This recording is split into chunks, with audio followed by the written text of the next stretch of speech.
Welcome to UNGA Decoded. I'm Michael Igoe, senior reporter at Devex. In this podcast series, we bring you inside the biggest global development gathering of the year, the UN General Assembly. Skip the travel, the traffic, and the security lines, and join us for candid conversations with people at the leading edge of global development, global health, and humanitarian assistance. This is UNGA Decoded.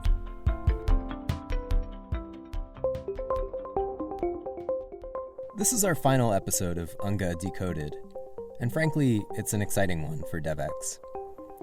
If you've been following the work of the United Nations for a while, you probably already know the name Colum Lynch.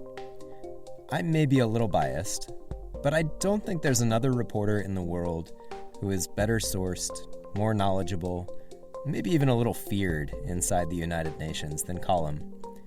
Which is why we're so pleased to have him as our newest senior global correspondent at Devex, where Colum will be digging into the UN's health, humanitarian, and development work to find out what's really going on at these big and influential agencies. In the meantime, I sat down with Colum to find out what he made of this year's UNGA, how the global gathering has changed since he first started reporting on the UN, and about his own views on the UN's role in the world and how that informs the way he does his reporting. Here's our conversation. Hey, Colum, how are you? Good. How you doing, Michael? Good to be here. Great. So we're through it. We've gotten to the other side of UNGA. And I've always wondered, you live in New York. You're a New Yorker. You're also an UNGA enthusiast, someone who cares about and covers this week or two of madness in New York City. What is it like when the dust settles? Are you the only New Yorker who's disappointed when UNGA comes to its end? Well, first of all, I would challenge your assessment. I'm not an enthusiast, and I don't particularly like the GA. It actually, years ago, it used to be a bit more freewheeling. You could run into some of the big players, the heads of state. I remember, running into President Musharraf in the basement, after he had just finished an interview with someone, and you could kind of corner these people, even though they have lots of security around them. Now we're kind of walled off from everything. I mean, we've gradually lost access to players. Everything has to be pre-planned in advance. There isn't a lot of spontaneity. So in that sense, it's a bit frustrating. I'll give you one sort of image, though. I mean, after it ended on the Monday or early in the week when it ended, I went over to the UN to do an interview with Al Jazeera, and the place was absolutely desolate. There was nobody there. I mean, it was like the only person and the camera crew and one of the producers. So it almost felt like going in there on the weekend. If you get there at the beginning, you can't move around. On the day the U.S. president comes every year, that whole side of the city is blocked off. You want to get into your office, but if the president's coming in, you have to stand there and wait with massive numbers of people until he's in the building and everything's secured. But you do kind of get over is the sense of exhaustion. So there's enormous relief. In previous iterations of my career, I had to write long newsletters every day, and those were heavy lifts. And so it was always a great feeling when you didn't have to write one of those. I remember several years ago when the Pope came to UNGA and it was impossible to go anywhere. That was maybe the peak of UNGA madness that I ever saw. But I've noticed the same. I mean, I spent very little time at UN headquarters this year, and I wonder if part of what you're observing is something that we've talked about a bit here, which is the sort of migration of the focus from the GA itself to all of these side events, that have popped up and sort of grown into a whole UNGA ecosystem. Or maybe that's just a phenomenon that's kind of specific to the development community. How do you look at that balance between the official proceedings that happen inside the UN headquarters and this whole universe of things that have grown up? Well, this is kind of new for me because in the past, I worked for a magazine and I worked for a newspaper, and I generally covered what was going on in the building And a lot of times the Washington reporters would cover what was going outside the building. But I was kind of floored by how big these events were, how many people, the caliber of speakers was pretty high. And it seems like, there's this whole ecosystem out there that's sort of part of the UN, but it's also kind of apart. And I thought that was kind of fascinating. And also, there's still kind of restrictions on where you go to during the Clinton Global Initiative. The press is kind of hidden in a little cave-like area behind the bleachers, and you can't even see Bill Clinton or Hillary speaking unless you kind of look through what looks like a jail cell or something like that. So there's still, the reporters are still kind of put in their proper place by, forces of authority. And so that hasn't really changed. But by and large, you had kind of more physical access to people. You can get close to them. You can see them. You can, pull them in the corner and ask them a question. So in that sense, I kind of like to have that sort of freedom of movement. Well, let me ask you this. Do you think it's important for people working in development to pay close attention to the parade of speeches that happen inside the GA? And I know you were paying attention, so and this time paying attention from our sort of development perspective. Were there things that you picked up on listening to those speeches that you think do have significant bearing on the sort of development agenda writ large? Look, I think that the UN General Assembly, general debate, that's when all the world leaders speak, are unbelievably tedious. Most of the speeches, everybody's saying the same thing. They can be agonizing. It starts first thing in the morning, goes into the evening. 193 member states, maybe not everybody speaks, but most. But that being said, if you do invest the time in listening, you can really kind of get the pulse of where the sort of, the kind of global zeitgeist is, what are people focusing, what are they thinking about. This General Assembly was interesting. I mean, these were not entirely new issues, but, the Ukraine war was. And you could see this, I described it in my piece as sort of a split screen where you had the United States, the French, the Europeans, others very much engaged in this sort of, geostrategic battle with the Russians and the Chinese. And so, you see this meeting as a kind of pivot for them, an effort to sort of start to try and rally the international community behind this kind of pressure campaign to get Russia to step down. And then the other split screen is, like the Mia Motleys and Macky Sall from Barbados and Senegal, where, they're not blind to what's going on in Ukraine, but they have existential challenges, and that's what they want to focus on, and that they feel that this sort of intense focus on the geostrategic battle between the U.S. and Russia and China and the West has risks for them, which they're already experiencing in terms of a worsening food crisis. I think that people from the developing world want the focus to be on a negotiated peace. I'm not sure that that's really realizable at this stage, but they really want to focus on issues like global debt, which they're getting hit with, the impact of inflation, the sort of strength of the dollar, which is causing problems for them. They want to focus on climate change. They want to know why adaptation funds are not coming. You had Pakistan's leader coming and basically just describing this apocalyptic biblical flood that has, destroyed a third of the country. So I think there was really a great deal of frustration, that the West was so seized with this sort of Ukrainian war and its battle with the Russians and Chinese. Macky Sall was saying, we want to engage with all of our partners. The U.S., to its credit and others, I think they recognized, their audience when they came to New York. They were focusing primarily on Ukraine, but they also had the big, global fund on malaria, tuberculosis and AIDS meeting. They contributed $6 billion. They did a pretty good job of getting, not their target of $18 billion, but I think they got something like shy of $15 billion. So there was, I think, an acknowledgement that there is this divide and this sort of separate set of priorities. And so they were trying to sort of show that they still care about those issues. My impression is that the U.S. government, the Biden administration, and close allies have sort of positioned Ukraine winning the war as sort of prerequisite to being able to deal with all of those other things that you talked about, because if it goes the other way, then the sort of entire ecosystem of international cooperation falls apart.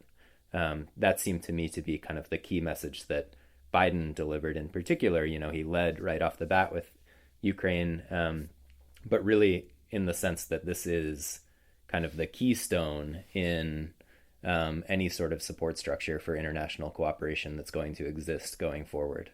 Right, and it's a good argument, and it's should be a persuasive argument. I mean, the one issue that he keeps coming back to is that this is a fundamental attack on the international system, and he has the Secretary General of the United Nations saying the same thing, which is, Russia's invasion of Ukraine is a stark, clear violation of the UN Charter. It undermines the core, underpinnings of the United Nations. And if we don't stand up in this case, then, the whole house of cards can come, undone. So it is a very powerful argument. It's a simple argument, and it's true. However, they have not been particularly successful in persuading the rest of the world and those who are sort of suffering, particularly the sting of inflation, of increase in food prices, and, who are really, really suffering. I mean, if you're, a leader in Somalia and you're facing the prospects of famine, that's going to be your priority, and it should be. And anything that detracts from your ability to contain that is going to be secondary. Yep, just staying on this point for one more second. The other notable thing to me was that Biden explicitly appealed outside of the community of democracies in his speech and seemed to sort of make an attempt to broaden that coalition, sort of in the way that you're describing, while at the same time making clear that democracy promotion, that sort of demonstrating the effectiveness of democracies is still a core part of his foreign policy agenda. I think it's going to be interesting to see how the administration strikes that balance between, saying democracy is it's what everyone should aspire to, but also we're willing to work, with countries that aren't necessarily reflecting that form of governance. It struck me as a rhetorical shift that I haven't really quite heard before from the U.S. government. But I would think that the United States would always rather have as much of a universal coalition as they would a democratic coalition. If you look back to the first Iraq War,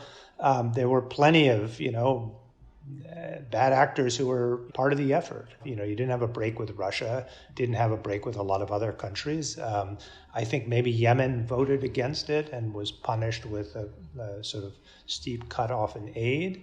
But I mean, I think that, the whole point to the UN is to build as broad a coalition as possible.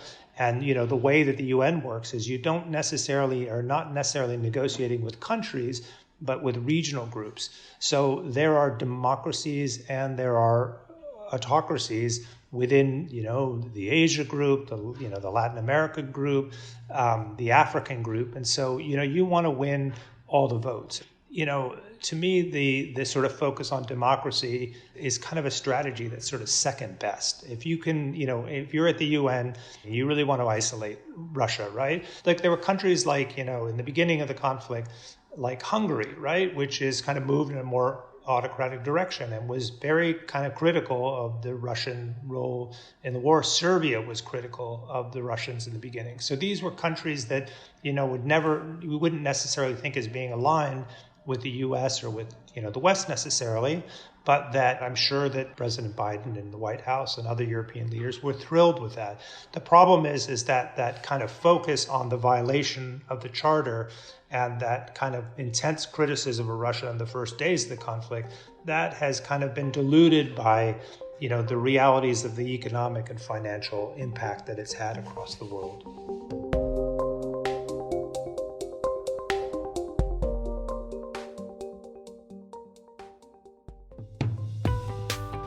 Hi, I'm Kate Warren, Executive Editor at Devex.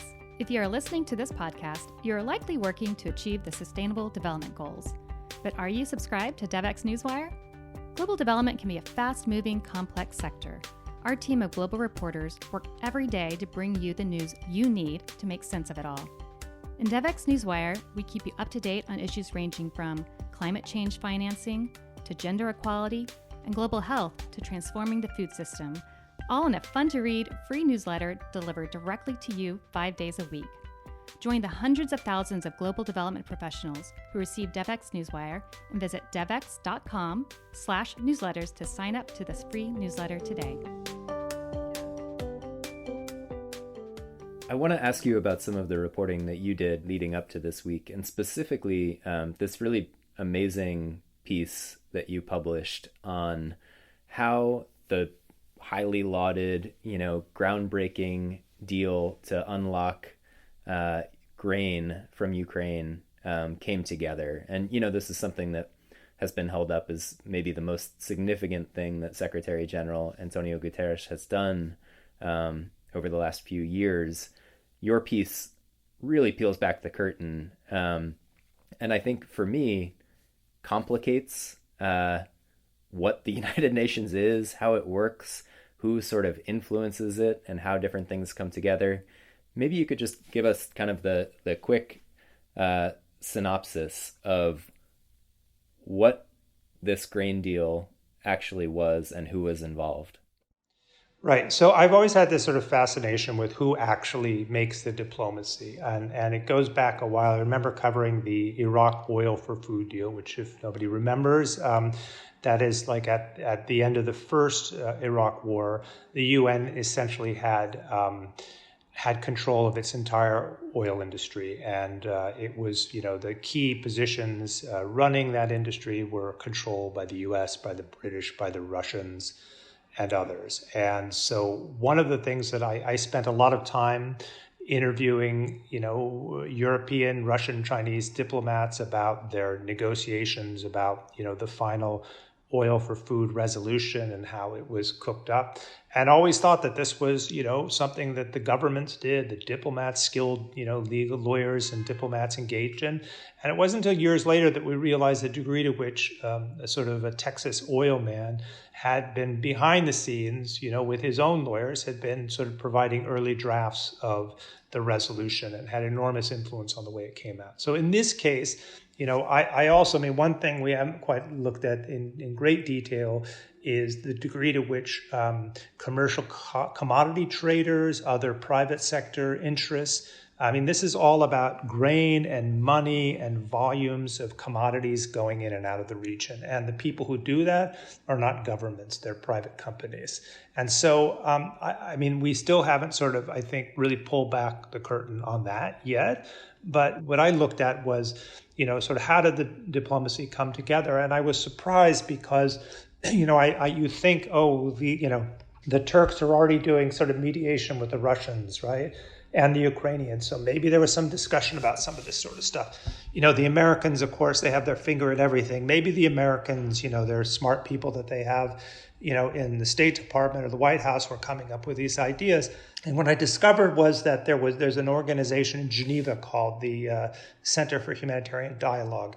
And it's run by a guy named David Harland, who is a former New Zealand diplomat, and he was a young kind of star in the UN firmament in the 1990s. He was always seen as someone who was going to be one of the leaders in the UN, and I think there was sort of frustration by him and others about the course that the UN was taking, and he went off and went to work in this, organization which had a lot of people with experience in mediation and conflict prevention, and they started building up this team, and they would just informally provide, advice to various parties and that sort of stuff. So after the war started in Ukraine, they were looking at this idea of negotiating a ceasefire. The UN was focused on that. Governments were focused. And they just sort of felt like, this is not going to happen. Maybe we can find some other issues where we can get them moving in the direction of talks. There was a woman named Marina Domishkina who works in that HD pod in Kiev and who had been there during the war. And one of the areas that she saw was that, look, this grain issue is going to be a massive problem. We provide most of the, wheat and grain for much of the world, Ukraine and Russia. And maybe we should sort of look at this issue and see what's there. And at the same time, there was a former World Food Organization sort of official, Richard Wilcox, who was visiting like an academic conference in Kenya and was running into sort of African diplomats who were kind of alarmed at the soaring price of commodities, of problems with ships stuck in the port, and he understands the degree of dependence that African countries have on Ukraine and Russia for their staples, and so he, in the hotel there, basically wrote up a short one-page plan. So he took it to David Harlan, and the two of them started working all of their contacts. They know a lot of senior people in the African Union, at the WTO. They went to the UN, and they kind of fed it into the system there. And before long, it ended up becoming the proposal, one of three proposals that Antonio Guterres brought to Putin in April. And at the moment, it didn't look like there was much interest from the Ukrainian Russian side to do it, but no one ruled it out. And it eventually, as you said, evolved into this incredible deal that really marked, I think, one of the major successes of Guterres' term. And it's fascinating. I mean, I think the UN was smart enough to sort of run with it, but it was interesting how this kind of really was cooked outside of the UN, and also sold and implemented. All the people who work for HD are now senior officials, and all the key UN negotiating teams are in Istanbul helping with running the Joint Coordination Center, which is overseeing the monitoring of exports. So I thought it was a really fascinating story. Yeah, it is fascinating. It just opens up this entire world of negotiation, mediation, the sort of, not that it's anything nefarious, but the sort of underside of how these great advances in peace and diplomacy come together. I'm just wondering if Tom Hanks or George Clooney is going to approach you for the screenplay, and whether they'll offer you a bit. Yeah. I'll take that. a Hitchcock walk-in, But I'd be curious to know, does getting that kind of awareness of how all of this comes together behind the scenes, and the fact that it's not, Antonio Guterres having this sort of eureka moment alone in his office where he figures out how to feed the world with Ukrainian grain and strike a bargain with all of these, conflicting actors. Does having that view make you more hopeful about kind of the role of the United Nations in resolving some of these crises, or does it raise sort of alarm bells for you about the way that various interest groups or influential actors are kind of inserting themselves into those processes? No, I don't really tend to think about things, whether they're good or bad, right? So I just think that this is the way the world works. And, on the one hand, I think it says there, some reason to be critical about the UN's. I mean, they should have people, generating these ideas in the system. And like the fact that they're not in this case, you ask questions, what is it about an outside outfit that it has the flexibility? Maybe they're, as one person told me, maybe it's because they're not so concerned about failure. I mean, if Guterres tries something like this and it fails, it looks like the UN is incompetent and feckless, right? But this was the sort of proposal that really no one else could have delivered. I mean, the people at HD couldn't bring this thing home. The US, the Europeans, their relationship with the Russians, I mean, they're basically participants in the war. They can't, they're not even-handed, mediators. The Turks have complicated relations with everybody, right? So, they have close enough relations with the Russians to talk to them, but, they've had very serious difficulties over Syria and other places in the past. So I don't see it as nefarious. I think it's a kind of a good story. What I'm interested in is like the financial interests, right? It's an area that I don't quite know yet because it's not quite clear all the dimensions of how this negotiation came together. And HD and the UN, they were dealing with all these players. They were dealing with the International Chamber of Commerce. They were dealing with, the sort of grain association in Ukraine, which is formed by a number of Chinese, Western, grain, giants. So there was a lot of kind of financial interest in this and also humanitarian. So, I mean, I try not to think of this stuff as like this is negative, but this is like how it's fascinating how the world works. There's a great book by two Bloomberg reporters called The World for Sale, which is like the history of all these trading companies like Glencore and Vitol, the others who nobody's ever heard of, and they have unbelievably influence on the future of international diplomacy, on the survival of states, on the transformation of the international economy. And this is a spot where they're very active right now, both on the energy front and on the food front. Well, I'm really excited about the fact that you are going to be bringing those kinds of inquisitive instincts to development reporting. But Colum, I mostly just want to say thanks so much for joining today. It's been really awesome to hear your takeaways from a big, exhausting couple of weeks. And I'll let you get back to the peaceful life of a New Yorker. Thank you, Michael. I really enjoyed it, and we'll talk soon. Thanks for listening to UNGA Decoded. This was our last episode in the series. We hope you've enjoyed these behind-the-scenes conversations with global development leaders. Be sure to sign up for the Devex newswire and our other newsletters for more of our must-read insider coverage of global development. And if you want to share some feedback on the podcast, we'd love to hear from you. You can find us on social media @Devex and @AlterIgoe.